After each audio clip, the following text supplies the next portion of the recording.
Okay, so Disney's Star Wars run has been somewhat of a mixed bag. Completely splitting the fandom, the franchise is basically developed into Marmite, where you either love it or hate it, or you're just like, this is fine.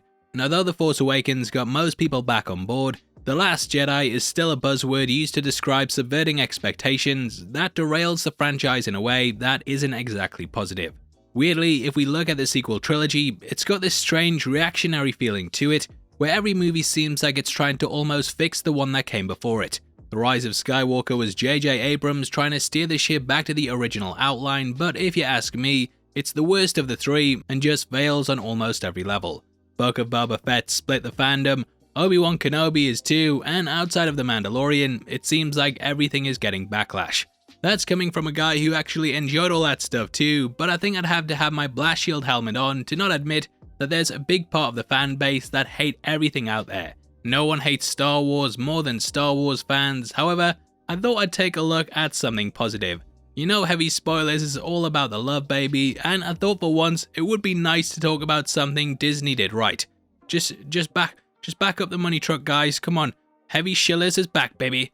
Now that is something that we might all even agree on, which is Disney's handling of Darth Vader. Search your feelings, you know it to be true. Though they've missed the mark on other things, I think that they've really excelled at breathing new life into him and making him arguably even more intimidating than how he was in the original trilogy. Now if you agree with us throughout the video, then please hit the thumbs up button and make sure you subscribe for breakdowns like this every day. With that out of the way, thank you for clicking this. Now let's get into why Disney's Darth Vader works. So Rogue One was the film that I think slowly started to lay the groundwork that Disney were upping the ante when it came to the Dark Lord of the Sith. When we first meet him on Mustafar, he's chilling like a villain in his fortress waiting for the arrival of Orson Krennic. We're introduced to him in his bacta tank, arm severed with smoke masking what he really looks like. From here he travels to meet the Imperial, and rather than putting the focus solely on the director, we see how his shadow looms over him, contrasting the black between his white uniform. Shadows have been used throughout the franchise to show superiority, and it's popped up in a lot of ship scenes in the saga. Rarely is it used with a person though, and it instantly implies how intimidating Vader is. We leave the camera on him as he walks up to Krennic, and we see how he makes him appear much smaller in stature. They did similar things with Bane and Ben Mendelsohn, and hey, maybe give the guy a box or something. Now, though, I think him dropping puns is a bit out of character. I'll let it slide for the meaning behind this moment. Krennic is asking if he's still in charge, and Vader just wants him to shut the f up. Unlike Vader, Krennic isn't really a likable villain, and because of this, you really side with him, telling him to stop talking. Now this entrance and how unstoppable it feels is mirrored later on and during the film's climax. We get the Death Star plan sent up to the rebel forces, and they even trick us into thinking this is somewhat of a triumphant moment through the music used before Vader's Star Destroyer comes in out the blue. All ships, prepare for jump to hyperspace.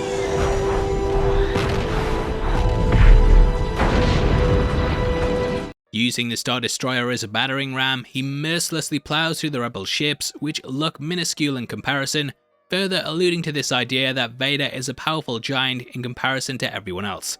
Even his soldiers are afraid of him, and we see this in the moment that an Imperial informs him of what's going on. But has received transmissions from the surface. Prepare a boarding party. Yes, my lord.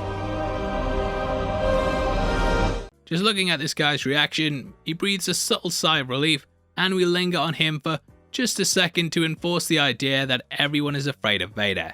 From here we get one of the best scenes in Star Wars, and it had my jaw on the floor the first time I watched it.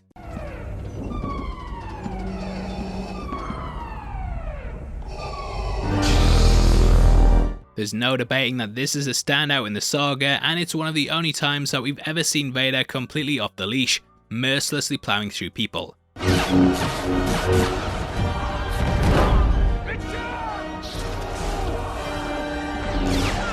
The original trilogy lightsaber fights are often criticized as being slow and lumbering, and this is why the prequels did the complete opposite when it came to their duels.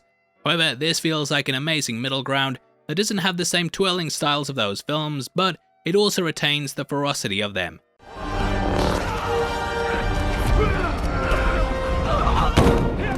The creative team took a simple environment like a corridor and showed metaphorically what would happen if people were trapped in one with a wild bear. Having him standing in the darkness where we just hear his breathing but can't see him is an incredible way to introduce him, and it's only as his red lightsaber sparks up that we do finally see him.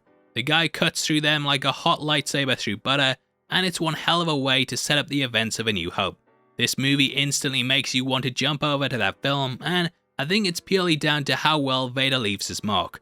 Now, another big reason that Vader is so intimidating in the hands of Disney is because they've made him look like a horror villain. Directors doing this is something that we've discussed in a lot of our videos recently, and it was a technique that Matt Reeves used for his version of Batman. Reeves had the character appear from the shadows, and slowly he walked towards his prey, unshakable and completely focused. This is a motif that has been used in characters like the Terminator, Jason Voorhees, It Follows, and Michael Myers. They just slowly walk towards their target because they don't need to run. They will still catch up to their victim, and this is something that is seen in Vader. Now, if you've played Jedi Fallen Order, then you'll know he makes a major impact in that towards the end of the game. Introduced again by his breathing, it completely shakes the player and is another standout moment. I've carried so much hate for you.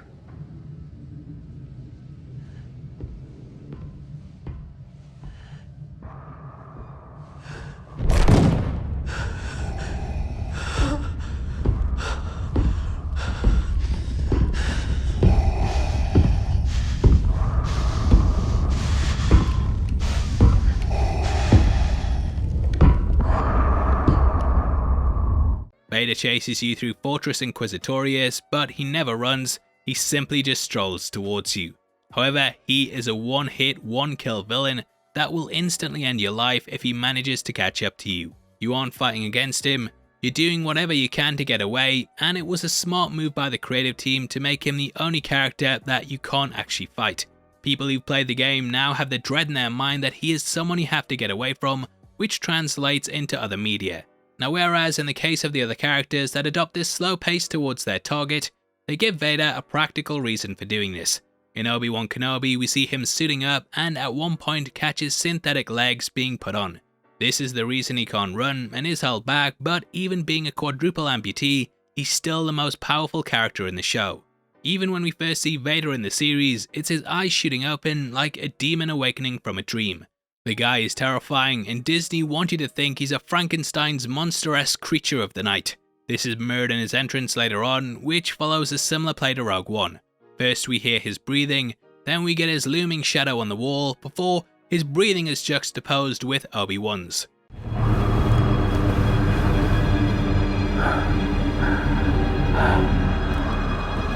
Whereas Ben panics, Vader's breathing is slow and steady, and at this point, they took it to a place I never thought they'd go with Disney. Pulling a father out, he chokes him to death in the air before snapping his son's neck with a twist of his hands. Used to be that we'd only ever see him killing his own men or the rebels, but here they've upped it and have him brutally murdering civilians. Even Third Sister is shocked, and it perfectly encapsulates how hard the studio is going with the villain. I would never have expected this from the character, and even comparing him to the original trilogy, he seems sanitized in that. He starts dragging people through the streets, trying to draw Obi-Wan out through his compassion, and basically just all over the shop. Now in the sand... I don't like sand.